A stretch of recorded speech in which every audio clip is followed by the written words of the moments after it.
Existe uma frase que resume perfeitamente a história de Akaza. Se Hakuji não tivesse perdido Kuyuki, Akaza jamais teria existido. E talvez essa seja uma das maiores tragédias em Demon Slayer, porque diferente de outros demônios, Akaza não nasceu cruel, não nasceu um assassino, e muito menos não nasceu um monstro. Antes de tudo, ele era um garoto apenas chamado de Hakuji, um jovem que conheceu a dor cedo demais, e que descobriu muito cedo que o amor e o luto pode mudar completamente uma pessoa cedo demais. Yosha, my friend. Caralho! Yosha, my friend! O Diego na escuta e esse é o Tokyo Z Animes. E no vídeo de hoje eu vou trazer um vídeo do nosso querido personagem Akaza. Muitas pessoas amam, muitas pessoas odeiam. E a maioria das pessoas odeiam porque ele simplesmente matou o nosso querido Rengoku. E hippie Rengoku. Tá na hora da gente ter uma última conversa. Sinto muito, Rengoku. Apesar que você é o meu personagem favorito, um dos meus Hashiras favoritos, eu vou passar um pouquinho de pano no Akaza nesse vídeo, beleza, Rengoku? Antes de começar esse vídeo, se inscreva nessa porra e bora pro vídeo.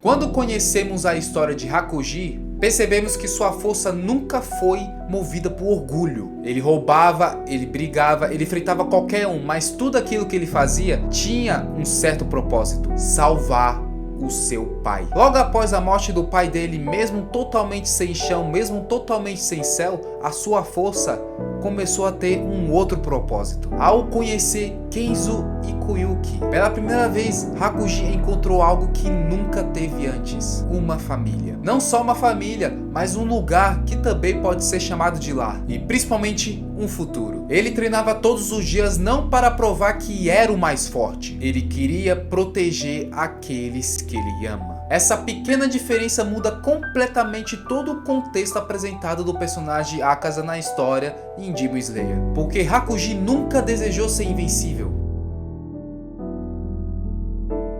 Então acontece a grande tragédia. O dojo rival envenena o poço, que também é onde que surge a frase icônica do Akaza, que é: os fracos envenenam o poço. Kenzo morre e Kuyuki também. E aquele instante não morre apenas duas pessoas, morre o sonho de Hakuji. É importante entender uma coisinha: o verdadeiro nascimento de Akaza não acontece quando Muzan o transforma em Oni. Akaza nasce naquele momento quando Hakuji percebe que toda a força que ele construiu não foi o suficiente para proteger aqueles que ele ama.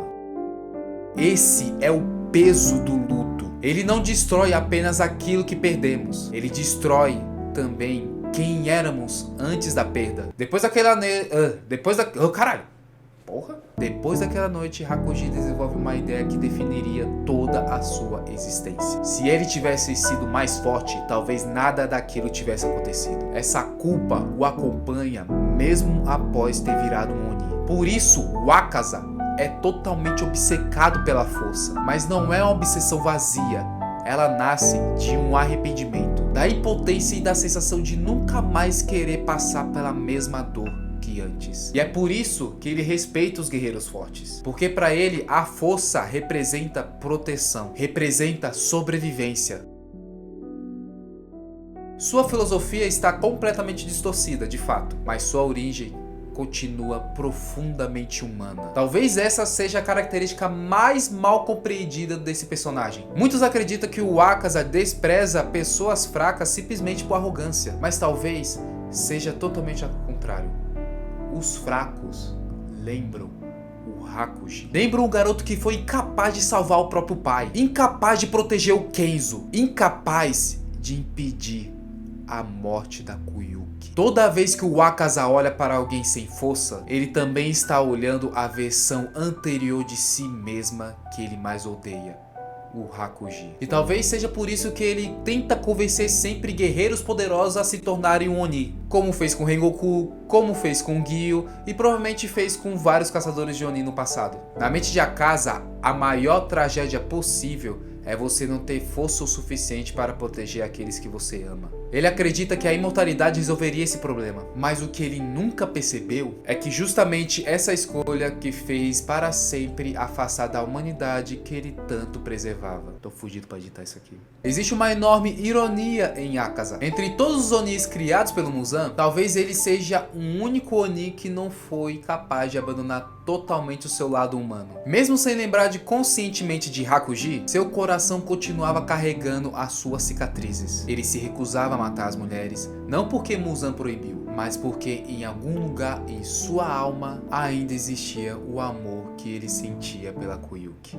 Ele respeitava guerreiros determinados, porque ele via neles a mesma vontade que ele tinha, que era proteger alguém. E quando finalmente ele recupera suas memórias, percebemos que Akaza nunca deixou de amar, nunca deixou de sofrer, nunca deixou de sentir culpa. Na verdade, todo esse tempo, Hakuji estava apenas enterrado em várias camadas de dor. É por isso que sua morte é tão diferente comparando com os outros Onis. Ele não representa apenas um fim de um vilão. Ele representa o reencontro de um homem com aquilo que ele era. Quando ele vê Koyuki novamente, ele não escolhe continuar lutando, não escolhe orgulho, não escolhe a força, ele escolhe descansar. Que Akaza seja justamente Talvez a maior tragédia de Akaza seja justamente essa. Ele passou séculos acreditando que precisava se tornar mais forte, quando, na verdade, nada poderia devolver aquilo que já foi perdido. A força nunca foi capaz de trazer Koyuki de volta. Nunca apagou sua culpa. Nunca curou seu coração. Porque algumas feridas não precisam de mais poder. Precisam de tempo.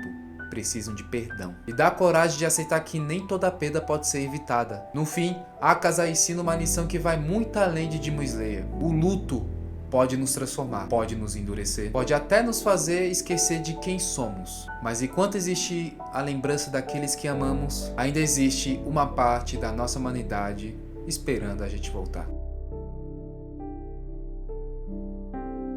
Agora eu quero saber a sua opinião. Você concorda totalmente com o que eu disse aqui? Ou você discorda totalmente com o que eu disse aqui? Ou você concorda parcialmente com o que eu disse? Ou concorda com algumas coisas que eu disse e discorda com algumas outras coisas que eu falei? Eu gostaria de saber toda a sua opinião, então deixa nos seus comentários. O vídeo vai ficando por aqui. Espero que vocês tenham gostado.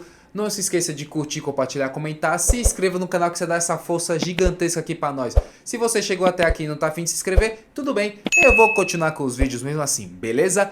Tamo junto, desligando.